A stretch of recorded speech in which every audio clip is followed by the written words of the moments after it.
Hello, everybody, and welcome to the review of House of the Many Dragons with Ben Ulansey and Brandon Ellrich. And I'm Peter. This is on the Gen Z report, and it'll be on Brandon's Substack as well. Then it'll be on my YouTube. And this is full of spoilers, so if you don't like spoilers, go away. So, guys, the finale. What did you think? What was your favorite moment? So I think that we can all agree that the big moment of this episode was the moment they've really been teasing all season, the reveal of the Adam and Alan Hole rock duo. And it's something that they've been leading up to all show, and that was really essential to George R. R. Martin's lore. So it's really nice to see that finally come to fruition, and for Adam to finally pick up that electric guitar and do that Jimi Hendrix rendition of Star Spangled Banner. It might have been a little bit anachronistic, but I thought it really worked well. Yeah, I that's probably my fourth favorite moment, but that's a good call. Brandon, what about you? Um, well, I don't know if it was my favorite part, but it was the most surprising, the eroticism between Vagar and Syrax, that explicitness. I mean, I know House of the Dragon and Game of Thrones, they're always showing a lot of nudity and sex Yeah, and everything, but Yeah. I was surprised that they did it with the dragons. Yeah, we didn't get to see Cyclops Dong and the Odyssey, but we did finally get to see the Dragon Dong that they've been teasing for 3 whole seasons, and really throughout all of Game of Thrones too. So I think that it's a beautiful thing to see this finally come to fruition. yeah. I agree. Um. Okay, yeah, no, that the Vagar and Cyrex erotic moment. That's number two on my list, and the Adam and Alan rock duo, Jimi Hendrix thing, was I think number four. Just so you all know, I'm taking my notes tonight on the pen that was used by the showrunners to actually write the show. Oh, Yeah, it's as you can see on the top box off. Like that. My favorite moment from the show was when a drunk guy rode a dragon, and as he was about to kill everybody, he said, "Fuck you too," and he burned everybody. That was my favorite moment. Oh wait, that happened. Ugh. yeah. The implication there is that the Adam and Alan Hole rock duo didn't happen, and I take a lot of offense to that. Um, Yeah.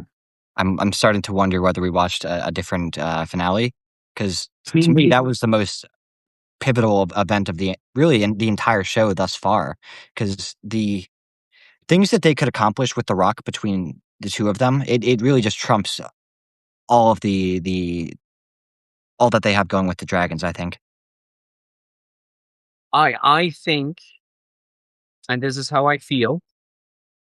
I'm really happy it's all over. Because this morning when I was watching it, um, again, I paused about halfway through and started doing the dishes. Because I just wasn't like I was like because I got to about 35 minutes into the episode and like there was nothing happening, and I was like, I'm just gonna do some stuff around the house. I'm sorry, I hate to be this guy, but I absolutely hated every second of it. Really? Oh, really? I hated every second of it. I'm sorry. I thought this one was really intense, Yeah, actually. I was kind of it like, was. uh, No, it was. Yeah, it was. But like, I have my own reasons, so maybe you guys should go ahead and give your thoughts first, because Can we talk about that awesome recap music? I don't know if you guys noticed that as much as I did, but the music that they used for the recap, I'm pretty sure it was the first time they ever pulled out that song in the show, and man, that was so perfectly tense. It really just let you know that something big was coming. yeah, I skipped the recap. Oh yeah, I didn't. okay, Yeah, I'll watch it again. But like, I watched it this morning, but I didn't really notice anything okay. about it. Like I say, I watch it in the morning, so maybe my mood just isn't in the right place. I don't know. But I did have that same experience of getting halfway into the episode, and I started to actually wonder whether they were going to drag this out for another season. Like if they were this whole episode, they were just going to keep like ordering troops around and building this sense of urgency, and then it's like, all right, wait till season 3. I would have been livid if they had done that because They man, kind of did. say again. They kind of did. They kind of did do that. It kind of what it did remind me of a little bit in a negative way was the final seasons of Game of Thrones, in that a lot happened and it was very bombastic and the stakes were very high, but really not a lot of people actually died. It was pretty low stakes in that regard. Yeah. Yeah, oh, sorry. No, go ahead. I'm just I'm- saying, yeah. Oh, yeah. I felt like this one had a lot of emotion in it, like with the not just with the dragons, but with the putting the kids, especially that part. I thought, but when you put kids in danger, I think that really kind of hit Yeah. at least most people, putting them on the in the front lines and everything, and they panned along each kid, and you saw the one that had peed his pants and Yeah. vomiting and stuff like that, and you could see how scared they were, and that some of them were going to die, and so that kind of tugs at you.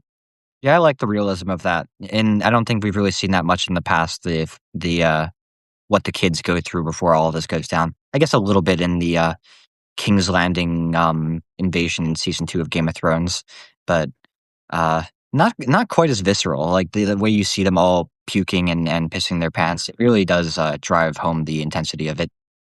Yeah. And that one where I can't remember I don't remember names very well, but the kind of Viking looking guy with the beard, Roddy the Ruin. Yep. He takes his axe and slices one of the little one's He was face one. into that was like, usually don't see them slaughtering kids quite so graphically like that. That was also another parallel to the invasion of the Blackwater in Game of Thrones, when you see Stannis climb up the wall and just start going crazy as soon as he's up on the battlements. Yeah. That's right. So yeah, how did you guys feel? Like, I know you haven't read the books, and when I finished it today, my wife says, like, "You're not happy, are you?" I was like, "No." And she was like, "Joe, why don't you just like fuck off back to the books then?" And not her words, but like she kind of just said, like, "Joe, why don't you just focus on the books and instead of the show?" And maybe I will, because it really made it. It has made it a lot less enjoyable, especially since season 2. Like, how did you guys feel about Damon being at Tumbleton? I thought it was nice to see him be like an actual warrior on the battlefield instead of just on his dragon. I think some people pointed that out as a plot hole, that he wasn't on his dragon, but for me, it kind of seemed like a thing of personal pride. Like he wanted to prove that he could still be that on the grounds warrior. Mm-hmm. Because like he's not meant to be at Tumbleton at all. Oh no, No. Oh. He's supposed to be in the Riverlands chasing Vagar with Caraxes, and that's like his whole plot line. And that's why I was so worried about when the sheep stealer thing happened a few weeks ago. Like I said, we have a sheep stealer problem. Like, Rhaena, she's meant to be Nettles in the book, and Damon is supposed to fall in love with Nettles. Okay, and Nettles has a dragon called Sheep Stealer. So when they changed it to Rhaena, like his daughter, I was like, okay, well, he can still go off to the Riverlands with her and fly off and chase Vagar. But then in the last episode, they kill poor Sheep Stealer basically, and then take Rhaena back to King's Landing. So then I'm kind of like, oh my god! So Damon's not going to be doing his arc in the Riverlands chasing Aemon.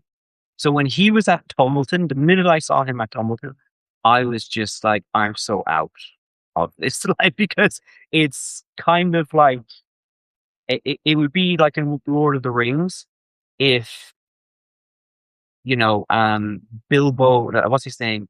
What's the name of the guy who went with Frodo Baggins? Samwise Gamgee. It would be like if Samwise Gamgee didn't go to Mount Doom with Frodo. Like that's how big of a thing it is to have like Damon at Tumbleton. Is huge. Well, so who in the book went to I mean, there was a battle at Tumbleton, right? Yeah. Do you know in the book who's at Tumbleton? Ormond Hightower, Daeron Targaryen, and Roddy the Ruin, the northern guy, and then the big guy with the big sword, John Roxton, the guy who nearly kills Daemon. They're all there. So they have plenty of characters there. And then when Ormond knights Daeron and calls him like, I knight you, Daeron the Daring. And that was very annoying as well, because in the book, by this point, Daeron has like fought 5 battles and covered himself in glory and earned that moniker. So for them just to kind of go like, I knight you, Daeron the Daring, it's anyway. Point is, they had plenty of characters because I think the actors playing the High Towers and Daeron have done a great job, and I would have been on their side. But then if you put like Caraxes and Damon into the scene, Matt Smith just steals it. You know what I mean? But it's not his scene to steal. Like that belongs to other characters. Well, who of Rhaenyra's arm, like who led the battle up on her side in Tumbleton in the book? They've in the book, I think they cut one of the characters, so like they're just not in the show. But you still had the Tully kid, and you still had Roddy the Ruin at that battle. So you still have 2 people who, the small kid who has the voice breaking, the Tully kid, the fish kid. They're there. I think the Tully kid is there in the book, but definitely the Winter Wolves are there, and Ulf the White is there, and Hugh the Hammer are there. So they're well, not reading the book and just watching the show. It made sense to me that Damon would lead that battle. Yeah, well, I thought so too. Not really, because from their point of view, they already have from Rhaenyra's point of view, she already has 2 dragons there. Silver and Vermithor. Like she doesn't know that Ulf the White is going to turn right crazy. So logically, in the book, from her point of view, she has 2, and logically in the book, she sends Daemon to stop Aemon, because what Aemon is doing is burning the Riverlands in the book, which makes the Tully host kind of like want to not turn back, but they always have one eye at home. You know what I mean? They're getting word that everything's been burned. So that's why Daemon and Nettles, Daemon and Nettles in the book go off to try and find Vhagar. Now, as we go forward to season 4, what is Daemon's motivation to now go get Vhagar? Like, because he is going to have to eventually go and face Vhagar. And what's his motivation? So is it still to go chasing them? And then how many other things get pushed back? Because there's 1, 2, 3, 4, 5 huge things that still have to happen. And they cut so many other huge things.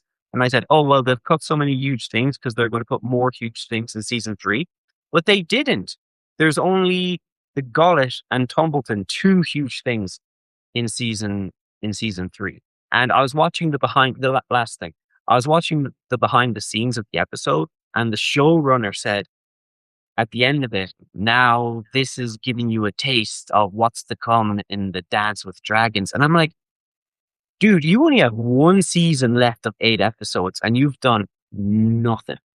Dude, Absolutely. totally disagree. Oh my God. Oh, I couldn't disagree more. It was an 8 episode long season, and many huge things happened. Episode 1 and 2 are just climactic, and then to have another episode again this same season that was as big as this one.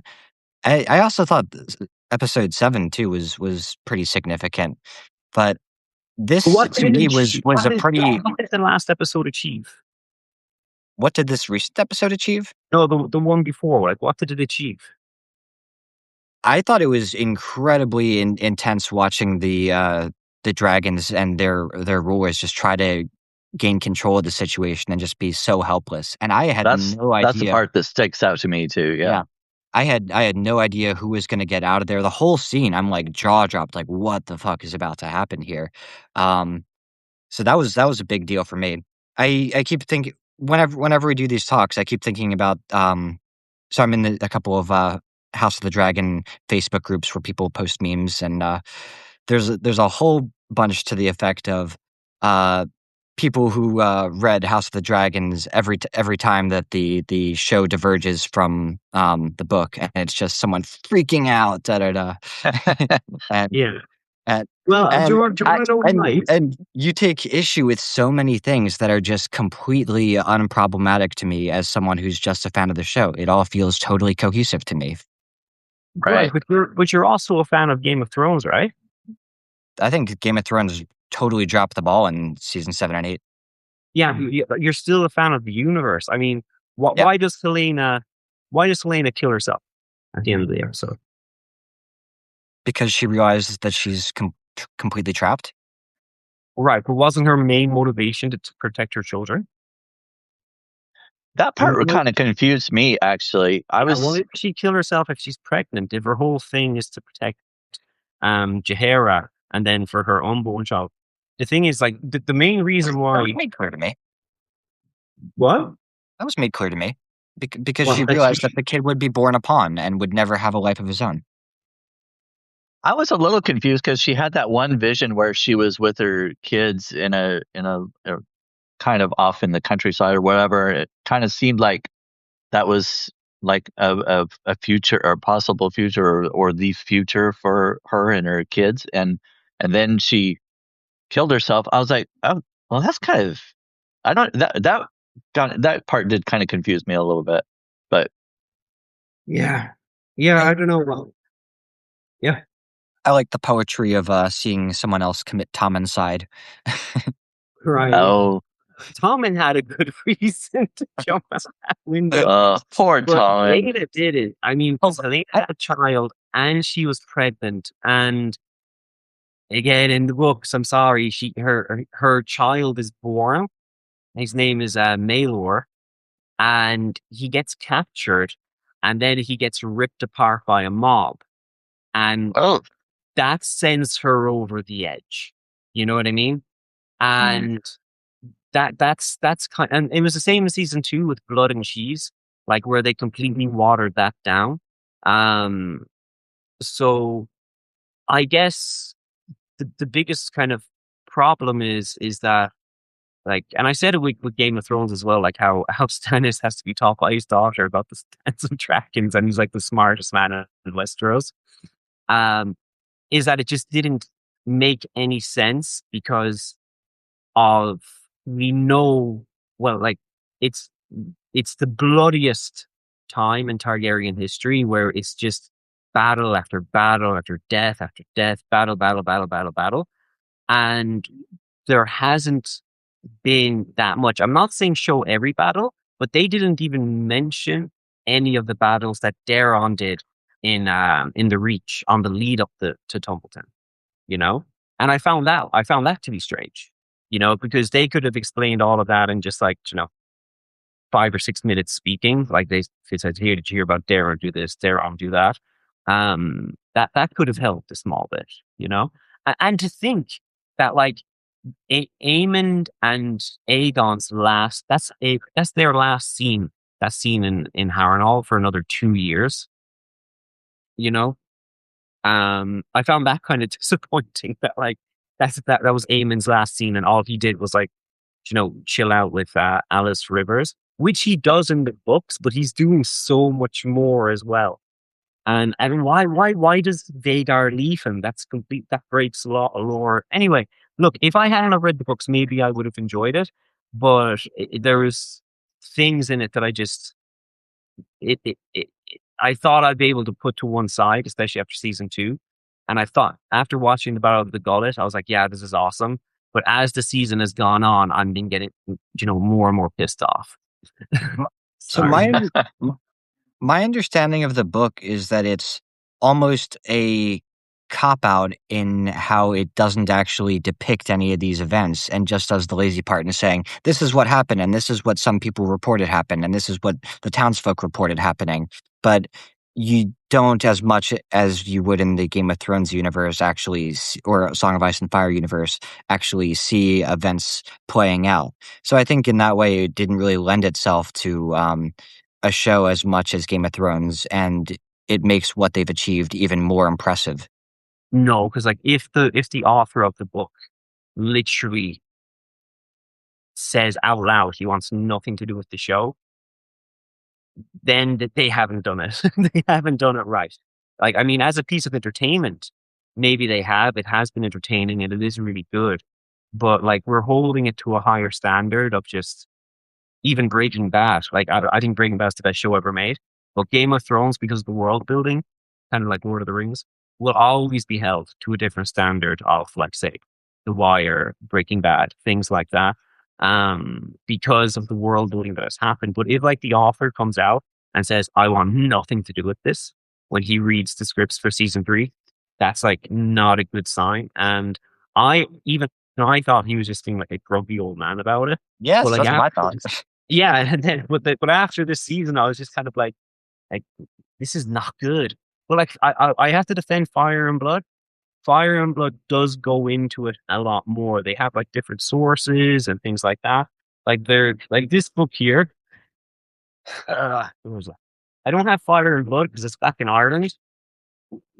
But like this book here, like it goes into everything like you say. Like they talk about it bits and pieces and stuff like that. But Fire and Blood actually does tell you a lot about it. And the thing that you said, like, it's not reliable, that's the thing I like about it, because like it's done by like Maesters in Old Town or something like that, where like they're obviously on the high tower side or whatever.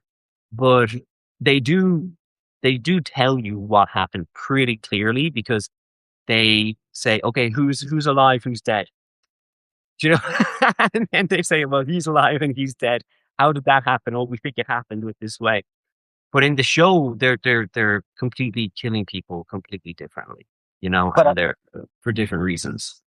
but I still think it's one thing to just like say, oh, and then these 3 characters all died in Dragonfire, and while so and this happened, da da da, and to actually show that if it's so elaborate. I think Right, that. but they would remember if fucking Daemon Targaryen was there on Caraxes. Like that would have been in the book, if that had happened. Like, I can understand with like Vagar and Lucerys and Arax, where it's like maybe it was an accident, and I can understand with Alicent where it's like maybe Viserys said something to her. That's creative license. I get that, but just to have a big huge fuck off dragon in Tumbleton who just wasn't there is just so obvious HBO bullshit, where it's like, we have Matt Smith, therefore we must use him, and we don't want to write, we don't want to do that, and it's so easy to see through it, um, and it's fucked, man. Like, it's completely fucked. Like, if you go and if you when you finish watching the show, and if you go back and read the book, you will feel completely different. Is it good television? Yeah, it's really good, but there's a big pacing problem then as well. Like, it was slow at times this season. Yeah. Really slow. That was kind of how I felt with reading the Harry Potter books versus watching the movie. I really enjoyed the sixth movie in particular when it came out, but reading the book for it, I ended up becoming retroactively frustrated with just how much they leave out of the movie. um, I think the Harry Potter movies are good. I think They're good. I think they're one of the best examples of a film adaptation series coming from a book. They do omit some things and definitely have some creative liberties, but for most part, I feel like they do a really spectacular job of capturing the essence and leaving out things that should be left out. I think one thing the House of the Dragon misses that Game of Thrones really had was a lot of the shock value. They had because they had so many different characters, so many stories going on at once, going back and forth between Yeah. different stories and whatnot, and people that you expected were main characters all of a sudden what got killed, and they didn't have that. They don't have that in House of the Dragon so much. It's that I think that part kind of lets you down as far as like the suspense and the shock of it all. The Battle of the Gullet was tapped into peak Game of Thrones in that way for me, but this recent episode was more like the bad part of Game of Thrones. Because the Battle of the Gullet, I didn't know any of how that was going to go down beforehand, so that was I was absolutely jaw dropped in a way that very few TV shows have ever left me before watching that one. And this one, it definitely reminded me a lot more of Game of Thrones season 7 and 8, where you always kind of know the good guys are going to win, and Yeah. the long night still pisses me off so much. It was the biggest threat in the entire show, and who did you even lose? You lose like two unimportant static side characters. Like, ugh. Yeah, I think George R. R. Martin said something about it before it aired, maybe a few years before, I think so, where he said like, like as I'm writing the books and people have their theories on it and they're kind of saying like, who killed the blah blah blah. And on some internet forum, someone might say, oh, the butler did it. And he's like, just because someone figures out that the butler did it doesn't mean you have to change your ending, because then you have to go back and change all the clues and everything.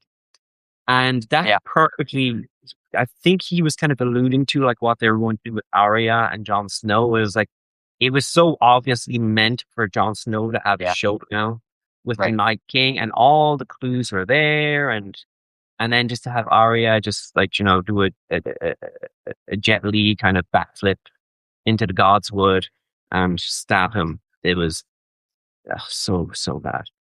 But yeah, I don't know. Did you think that um do you think Daron, and I don't know the answer to this by the way. Do you think Daron is dead? No, Brandon, do you think he's dead? I don't think so. I don't think so, but I genuinely do not know because like fuck knows what they're doing. Because I just saw like Wayne like at the end like looking for him. What did you think of the battle between Damon and John Roxton, the guy with the big sword? pretty intense. I almost I had the feeling that possibly Damon could die in Yeah. that one. Yeah. Or at Yeah, least get seriously wounded. Yeah, he seemed like he was a little in over his head with that one. That was intense. I think something Yeah. that the episode captured really well for me is just the sheer chaos of it. Like you were upset that like plans changed and it didn't go exactly as it did in the book, but I think that it does a really good job of illustrating like everybody is in a freaking frenzy. Plots are changing left and right. This side is plotting against its own side and trying to negotiate a surrender, while this side has this drunkard dragon dude. 100%. I agree with you. We Yeah. agree with 99% of everything. But just Damon being a Humbleton. I was just like, because like when I think I saw something in the trailer for it, and I said maybe he leads them down there, then he flies off to do what he needs to do. But no, he was like full on, and I love Carax. He's like, hey, look, I love the more of that dragon, the better. I love the way he just calls him and he starts like coming up behind him. I love that. It's amazing. It's super cool. But yeah, it was. I checked it and I was like, oh, there's only 10 minutes left of this season and we're not going to see this for 2 years. And I just wasn't satisfied, but not in a good way, you know. I just like, because I don't always want to be satisfied by something. I want a little bit more to come back to. But like, I really felt like I went into this season expecting like, you know, a 4 cheese pizza extra large. And, you know, I only got like a little bite, you know what I mean? Before it was thrown in the bin. Like, I just was not satiated at all. But it was good television at times. What do you think about Rhaenyra in the set?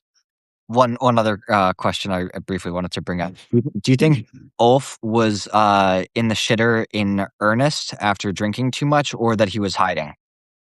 No, he was in the shitter because he drank too much. Yeah. I thought it was kind of maybe a little bit of both. Yeah. I think he probably was scared, but I think he did earnestly have the shits and was quite drunk. I'm impressed by his eyesight. Like how he could pick out Ormond. He's like, that's him. Oh, right. Yeah. Like that does happen in the books. Like, you know, Ulf does turn. So great, but more proof that Caraxes should not have been there, because then there would have been real carnage, I think, because Caraxes would have just went for Silverwing if he saw another dragon coming down burning where his rider was. You know what I mean? Mhm. Like, you know, that's just my nerdy Game of Thrones kind of like, this is how dragons act. Mind coming out. But that's kind of like what I thought. But like, that's kudos to the show, because I do kind of sit, and the books, because I do sit there kind of going like, this is not how a dragon would think. Well, can I ask you about the set? Because that's, I have it in the notes here, and I don't want to miss anything. We can circle back to your point if you want, but I want to know what you think about the set. That was another scene that I really, really liked. I don't know if it's just my distaste for organized religion, but as Jesus, man. as soon as Cersei stormed in there, I'm like, yeah, fucking get those fuckers.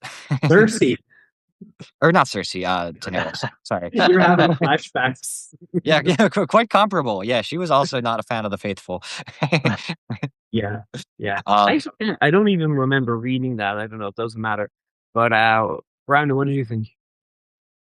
Yeah, I thought it was interesting to see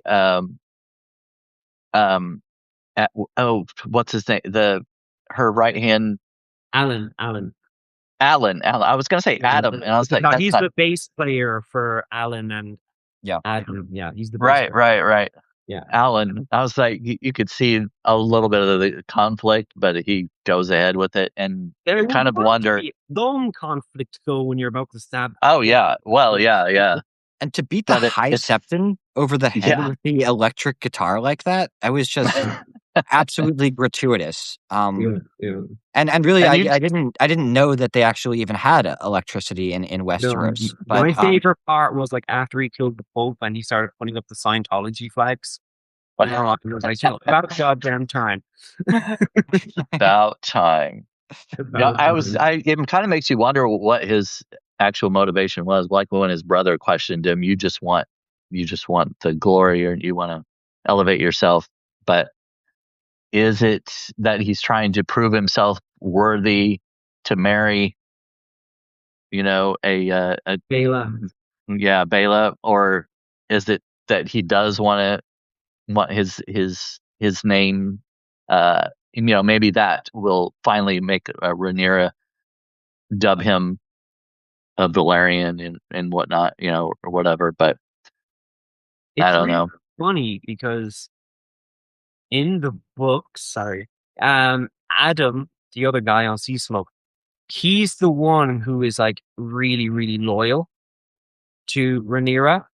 And Adam is too, like, you know, but it was kind of funny to see kind of Adam kind of saying like, she's lost her mind and not lost her mind, but she's gone down a dark path. And it's like, how do you know? And I was just kind of wondering, like, where did he get that information from? Was it because that she was mean to Bela at the beginning of the episode, where she's like, "You insolent child," and like, I'm trying to see where that besides Jace's death, I'm trying to figure out like where that riff kind of originated. Where, why does Adam have a problem with what Rhaenyra is doing? Yeah, I don't know. I was confused by that. It's not a big deal, but it was just something that confused me a little bit. I know, and especially the part with Bela where she like grabbed her face saying like "insolent child." I was like, "Have you forgiven them? Like, what's your plan for them? What's going on here?" It does feel like Rhaenyra, especially, was like written by two people. You know, I kind of feel like someone said, I'm going to do the good version of her, and then for the last two episodes, you can write this really kind of frazzled fascist version of her. Like, I know people are complicated and everything like that, but she just feels like a different person episode to episode for me. I thought that they did a really good job capturing her anguish upon the discovery of Aegon still being alive, because she was already in such a distraught state. So for her to discover that like the single biggest challenger to her legitimacy is not only still alive, but still has his dragon after she very explicitly declared him dead. Yeah, I think that was a pretty legitimate cause for her to spiral even more than she has thus far. Yeah, that's true. Yeah, I just she does. She does pretty suddenly like become a lot more confident than I think she had been in the past. Like when she first took the throne, she was kind of crying and was very unsure of herself. And Damon kind of had to say, "Everybody's watching. You need to get up there and take the throne. You need to be, And now she's just like completely like taking charge and is like, I am the chosen one, and you know. Her transition feels a lot more believable to me than Daenerys Targaryen. I think that it ultimately made sense for her to become the Mad Queen, but the night and day shift there, I think people were really right to take issue with. But Rhaenyra, you do see the madness seeping in gradually, and the events that start to eat away at her, and yeah, it's working pretty well for me. I like her arc. Do you think that's the writers did that because of the backlash from Game of Thrones? Are like, Very okay, maybe we need to. Yeah, very likely. Yeah, I like that they made Rhaenyra and Alicent kind of our POVs. Okay, I like that. But the problem is that Alicent has no agency after Aegon is elected or crowned king. She has no agency. Like, unfortunately in that world, she's just his mother. You know what I mean? So they had to concoct this whole sort of storyline where Alicent and Rhaenyra, they're still kind of friends and they meet up and they have this whole plot. They have to make this whole plot where he opens the gates and, you know, um, it was a little bit sad to me because I really liked that they were going to have these two characters be the two POVs. And I thought it was going to be super interesting.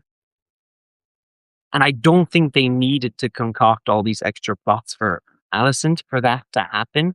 I kind of feel like you could still have a really good arc from a mother's point of view, looking after her daughter, talking to her, even how she deals with guards. I just in the dialogue, it would be really good and emotional. I don't think you have to turn her into an assassin who goes off to try and kill her son in Harrenhal. Do you know what I mean? Like, that was weird. That is like, I need you. Like, I'm going to take you, my most prized hostage, and I'm going to send you to your son who has a dragon, and you're going to kill him for me. And then, by the way, you should come back here. Like, I found that like batshit crazy. Well, one of my growing concerns about this universe with Game of Thrones, I felt like the reason that it went off course was because they no longer had the source material from George R. R. Martin to go off of, and just did their own thing, and it was very poorly received as a result. Now I'm starting to wonder whether more of the issue is just that this universe George R. R. Martin has created is too expansive, has too many characters, too many things going on, too many supernatural elements for it to ever be satisfactorily closed. So I'm feeling a concern that we're heading into the same sort of disappointment that befell the end of Game of Thrones. And I'm very much hoping that I'm wrong, but it does feel right now like there's a lot that needs to happen in this last season. And man, I really hope they're giving themselves enough space to do it, enough episodes to do it. I 100% agree with you. Except for one thing. Hmm? They could have condensed down many things without having to have changed what they've changed. They cut, for example, remember when Damon is dancing in the Riverlands and they are eating fish and they have like one of the Lannisters' heads cut off. That was like the battle called Fish Feed. That was a huge battle. And like they cut it. I'm like, fine, I get it. They did that in Game of Thrones as well with the Wolf's Wood or something like that. We never saw any of Robb Stark's battle, but we got to hear about them. And I kind of like that more, honestly, the way people talk about these things that happen off screen sometimes. And like I said earlier, they cut all of Daeron's battles in the Reach. And I would have been cool with that if they had spoken about it a little bit. We could have heard about his exploits. And yeah, that they can do that and they can cut everything down, no problem. But now we're going into a Night of the Seven Kingdoms and a Game of Thrones that happens after that. And they've altered the Targaryen bloodline. Do you know? Like with some of the things they've done. And they didn't really have to do it. And that's the thing that's probably needling book readers so much. That like we know like that we're not going to get a Dorne storyline that's satisfactory in the show. We're not going to get the Aegon storyline. We didn't get that in the show. We didn't get lots of things in the show, but it was still great up until season 6. So like that's kind of like a deal with the devil. But yeah, I agree with you. They just changed their own things. I think it kind of highlights the talent level, or at least the big difference between a literary writer and a show writer. You like through Game of Thrones, like you were said, they ran out of source material because they didn't have this literary fictional novel to go by, and so they just kind of went, well, let's just do this, and you're writing all this stuff, and then I agree with you, but I disagree with you because I actually think that the show was probably one of the greatest shows that it's ever been made. Because of like the CGI, the people who do the costumes, the actors, the directors, even the writers, even though I have problems with what they do. It's like there's so many talented people who have made this amazing TV show, which is why I'm so perplexed. As I'm like, you did all of that, but you did that. Like that's so weird, That's why, because it is awesome. And like to your overall, question, yeah, but I'm just focusing on the writing itself, like the storyline writing of it is like not quite up to the level of a literary fictional writer, novel writer. And to that point earlier, I feel like it's really easy to say, oh, this and this happens, and to type it out on your keyboard. But it's another thing to actually acquire the budget that it would take in order for these scenes to be meaningfully depicted. And House of the Dragon has a significantly higher budget than Game of Thrones. Like you said, one of the most visual shows ever created, ever got in its 8-season runtime. It's like 20 million. I forget if it's per episode, but it's something truly colossal they've given to this show's special effects team. So I think that they ran into hard limits and just realized that there were battles that they had to leave out of this show if they were going to stick within their budget and make the ones that they did show as spectacular as they were. I agree, but like, are they using the pen well? You know, because Yeah. Game of Thrones happened. Like, that happened with Game of Thrones in season 1. I don't remember what it was. It was the boar hunt that killed Robert Baratheon. And like in the actual show, he's just like walking through the Godswood with a spear, and he's got 1 or 2 guards. And George R. R. Martin was kind of saying like, hey man, there should be like tents and caravans. And they just said, look man, we don't have the budget for it. So like, what are you going to do? Well, what they did do is they gave that scene like a fantastic bit of dialogue between him and Renly, where we really learned a lot about Renly's view on the world, and just it was very useful, well done. And they could have done that in House of the Dragon a bit more, I feel, where fine, if you're going to cut fish feed and if you're going to cut the butcher's fall, which is basically what they did. I mean, the way Kristen Cole went out was really disappointing. But yeah. So I got distracted by a comment. It was a righteous opening. Yeah, I wasn't entirely sure what that meant. But yeah, it was. What was I saying? Yeah, they could have written it in a bit better. If they wanted to cut battles, that's all I'm saying. Yeah, like they could have spoken about what Darren did. It would only take like, half a page. Yeah, I'm still trying to hold on hopes that this last season is going to bring it all together, but I am starting to have more and more of these fears that this is heading a similar direction to Game of Thrones. Do you know what I think is going to happen? What's up? I think it's going to be really good. I think season 4 is going to be really good. I think so too. Yeah, it's going to be awesome.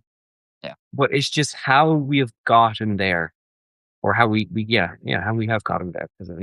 Has just been shit. Not I mean shit from a Game of Thrones like season 1 to 6 standard, and a United Seven Kingdoms standard, because that's what we're putting it up against. And it always feels bad, like going onto the internet and saying these things about these TV shows, because I can't stress enough, like how much like respect I have for like the amount of work that goes into it. You know what I mean? yeah. So I don't know. It was disappointing, but on the bright side, my wife wanted to start watching the show, so we started at season 1.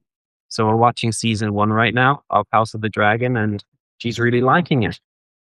Last night, I found myself measuring the progression of House of the Dragon against the progression of AI. Season 1, AI didn't exist. Season 2, AI is becoming ubiquitous. Season 3, it's like it's no longer in its infancy. By the time season 4 comes out, I reason we might be sheltering from Terminator bots roaming the street. I was thinking about that today, because I was like, the first time I ever spoke to you about like entertainment or anything online was about House of the Dragon, about like 3 years ago, I think. 2 years ago. I don't know. It was a while ago. And I'm like, next time we do this, will any of us still be on the internet? You know what I mean? Like we just have moved on to different stuff. I don't know. It'd be weird. Yeah, I wasn't thinking about it in the doomsday way that you're thinking about it, but I was thinking about it. But I tell you what I did do today. I opened up like a Google Doc, and I started writing very, very badly how I would have written the show. And unfortunately, and I mentioned this to you guys before, the best way to save the show is by cutting its best season, which is season 1. It's the only way to save the show. Tragic. Yeah, I haven't seen one. By next year, we're going to have our AI avatars will be talking back and forth. We won't even be here. Oh yeah, we can just like record our voices and kind of say, Yeah. and I'll be like, "Hey AI, my opinion in this episode, I want you to be like kind of like the books," Yeah, yeah. and it would be like, "I'm trying to remember the name of a character."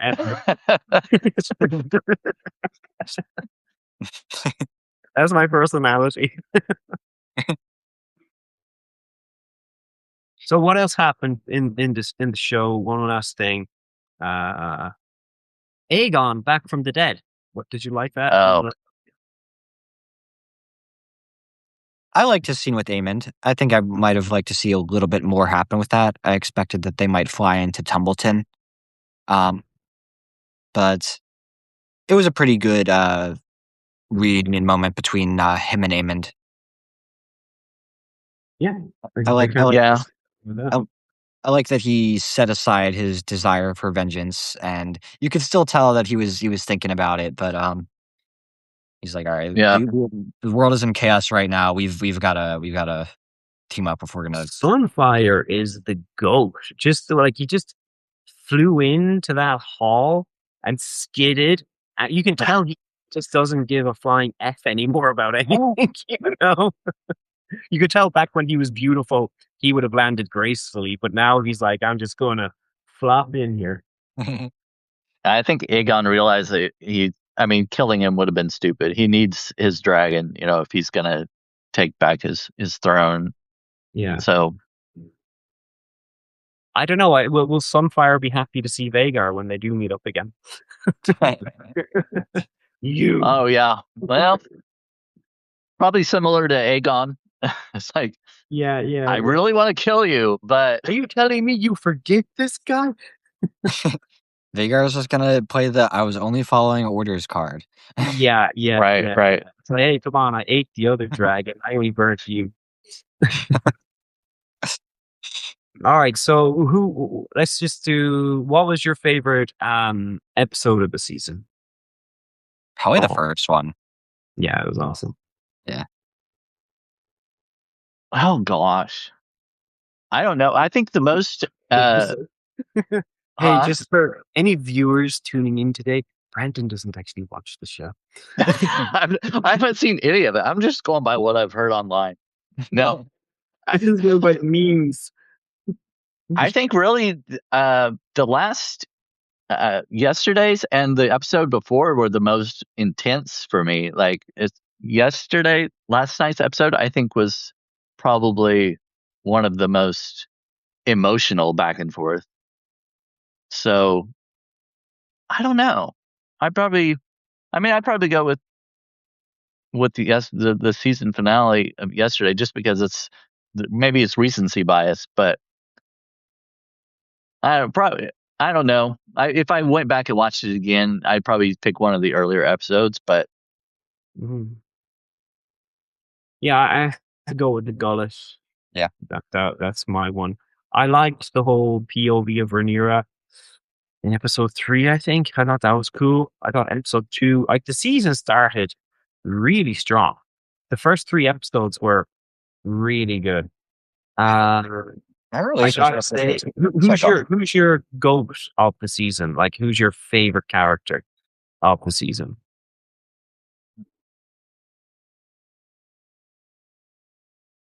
Ormond was a great new addition. I feel like he's the obvious one to turn toward.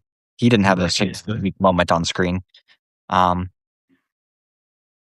really do like Alice Rivers. I thought she had a especially good monologue in this recent episode. Yeah, she's 100 years old. Yeah. That was cool. yeah, That is kind of like lore-ish. Like, it's kind of like, where does she come from? And it's like, oh, she's a daughter of Aaron the Black, who was, burned 100 years ago. And I was like, oh, that's cool. I hate Ormond, but it provided a good a love to hate kind of character. But yeah, I don't. As far as my favorite, I don't know. It's hard for me to choose somebody that I really dislike their personality or whatever to choose as a favorite character, even though he brings a lot to the show and everything. I'm like, I just can't say that I like him. Darren was also a pretty great new addition this season. Like, he hasn't really had any moments where he has done anything all that big or courageous, but I just feel like he's a really well characterized and believable person. Like, he's just torn between conflicting forces, and it really comes to life. Yeah, I thought Sheep Stealer Yeah. was really good. One of the things I liked the most was Cyrax attacking Sheep Stealer, because in the books, even though like I hated that scene, I loved the scene like for the excitement, but I hated it because it was like a made up scene. But one of the things I loved about it was that's like Cyrax attacked Sheep Stealer, and I'm kind of like, oh my god, Cyrax, you're like, she got her butt kicked, but I was really happy that like she actually did something finally, because she's been in it for so long. But for the humans, I gotta say Ormond and maybe Gwen. Really good. Gwen is also a really good character who kind of similarly hasn't really done anything all that big or courageous, but just really feels like that. Courageous. He's been pretty. He stopped the assassination attempt. Okay, yeah. I do think he's a great character. I've been realizing that my relationship with this show is extremely masochistic with this universe in general, where the most enjoyment I ever get out of it is when it's making me the most miserable and distressed. Like, to see the characters I care about and the dragons, whatnot, meet their fates. It's like, it's so awful in the moment, but it's in being so affected by those scenes that the show has the impact it does. We should have gotten a dragon death In the last episode? Yeah, I think so. When we did. We got one. Who? Battle of the Gullet. Oh no, I mean like in the episode.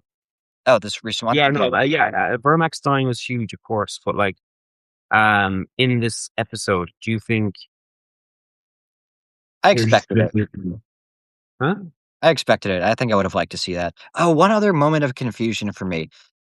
Well, you see 3 dragons flying away at the end, and I couldn't for the life of me figure out how that made sense. What 3 dragons were they, and why did they look like they were buddies when they were from like warring sides, right?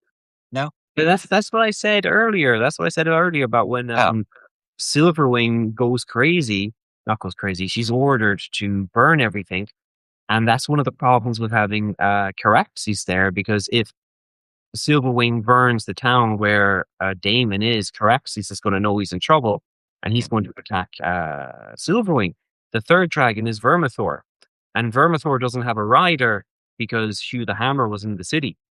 So Vermithor is Silverwing's boyfriend.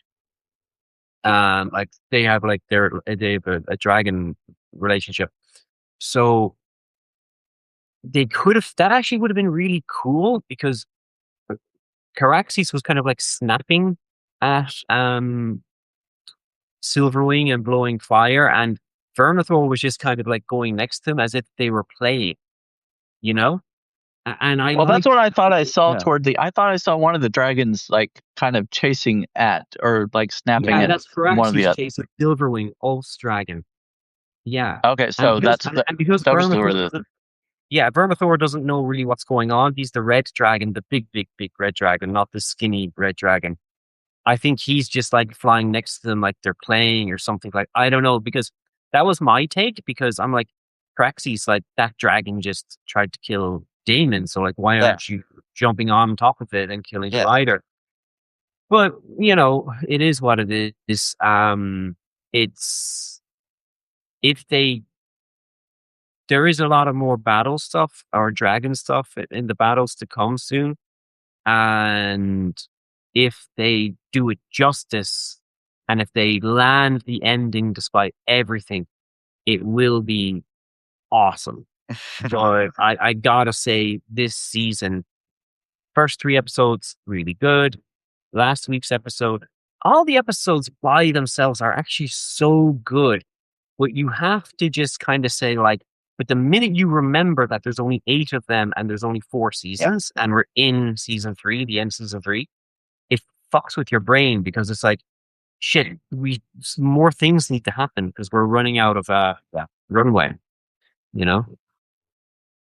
To your point 10 minutes ago, I definitely think that one of the best things about the universe is that you care enough to debate the finer nuances. And like each Yeah. time I like pause and catch myself like really talking about the like parentage of certain people and the histories of certain dragons, I'm just like, wow, I'm really, really in the weeds of a completely fictional universe. And I care about what these characters do and whether they make sense. And yeah, kudos to George R. R. Martin for making this universe and for the showrunners for keeping that element alive, at least as well as they have. Oh yeah, no, they have, but like it's like the internet's a harsh mistress for any TV show or film or book that's released because Yep. like like I hope people don't like misunderstand that think that I just hate the show. Like if I hated the show, I wouldn't bother like talking about it. You know what I mean? But like I truly do love it. But it's just yeah, there's just things that I think are strange and Yep. worth talking about. That's fair. Yeah, I definitely had some criticisms of the season, but all in all, I'm quite thrilled with the direction the show is going. Yeah, I mean it's just but I just think hear me out. And if we were to rewrite the show, the season one would start with Rhaenyra finding out about her father's death. And that means you're really angry because it means we'd get rid of Paddy Constantine and we wouldn't have that kick-ass No, Viserys performance, But I think it would have solved many problems going forward. But yeah, but maybe it's like a greedy thing because like it's like we've all waited so long for this show and to finally have the dragons depicted properly because we only got the three dragons in Game of Thrones, and then we heard all these amazing stories about how they all looked so different in the past. They have their own personalities and things like that. And now we kind of finally have it, and it's like it's almost over. You know, I guess it's just kind of greedy. You just kind of want more. yeah, yeah, I feel you on that. There's definitely a lot more that I would like to see. I keep trying to remember, like, okay, you got a finite special effects budget, but yeah, if I could have had a little bit more spectacle this season, I wouldn't have been upset. Yeah, yeah, 100%. Okay, so what's the final verdict? Like, if you were to, I don't know, rank the seasons, season one is still the best? I think so. I think that this is definitely not the best one this season, but That's you. there's so much slow stuff and so many episodes that basically not a lot happened. Season 1 So was the hardest yeah, one to get right, and I think still the one that they got the most right. This one I would put at number 2 and season 2 at number 3. Season two is a weird one. I put season one at one, best one. And then the thing is like, is it, if we're comparing season two to season three, I think they both have the same problems. So yeah, it goes down to the set pieces. Is Rook's Rest better than the Gullet or Tumbleton? Mm. No, it's not. But Rook's Rest and kind of seeing Release the Dragon and Release the Queen who never was dying, I think it means more than Tumbleton. It had more emotional weight. Yeah. But the Battle of the Gullet, seeing what happened to Jace and T's Dragon and how well that was done, like it just puts it ahead of it. So for me, season two is the worst. Season three, second best. Yeah. And season one, the best. Like season one, rewatching it now, it's amazing. It's so good. Yeah. Yeah, who that would time you? jump. The time Oh, jump. sorry. The time jump. I didn't feel so good about when they first made it. I was upset to lose these younger versions of the characters, but man, they really did as well as they possibly could have with that. I felt like Yeah. ultimately. What are you saying, Brandon? Oh, I was wondering who, like, of as far as the actors go in House of the Dragon, who would you put at one of the top? Who? As far as the actors, which actor would you put Oh, as sorry. Okay. Matt performing the best? Smith, Emma Darcy. I think the guy who plays Aegon is really good. What's his name? Something Carney. If I have to choose one, Sheep Stealer. I love Sheep Stealer. But if it's going to be a human, I'm going to go with Emma Darcy. I think they are fantastic. Yeah. I thought Tom Really good. Holland really portrayed Sheep Stealer beautifully. You can barely tell that it's Tom. You can barely tell, but like you can tell that he hasn't been to the gym because it only took one bite from Zendaya, who was playing Cyrax, to leave a load of like gelatinous skin hanging off, like burning. It's so strange. Timothée Chalamet as Vermithor, I also wasn't so sure about at first, but really characterized him beautifully, I thought. I'm writing a story at the moment, a short story, is for a bit of fun, like where all the characters are animals, and I've been like, oh God, how does the penguin talk? And what does like a lion say? And I was like, I'm just going to play them as humans. Like I'm like, why am I changing? Just have the dialogue. I would love to have that with the dragons, where they just have like internal dialogue going on, where they're just kind of like, oh, here we go again. Are you serious, bro? Are you really? I have to fight him. That's my brother. Put the same eggs together. There's actually a series of memes where people have started doing that. I gotta send some to you. Narrating the internal thoughts of the dragons.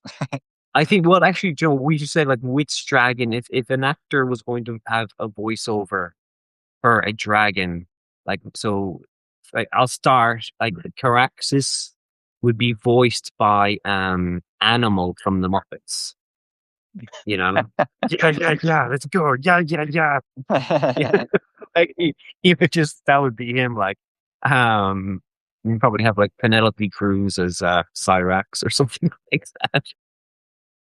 They all have different accents. The late and great Gilbert Gottfried as Vagar. Yeah. I think Larry David as like Vermithor.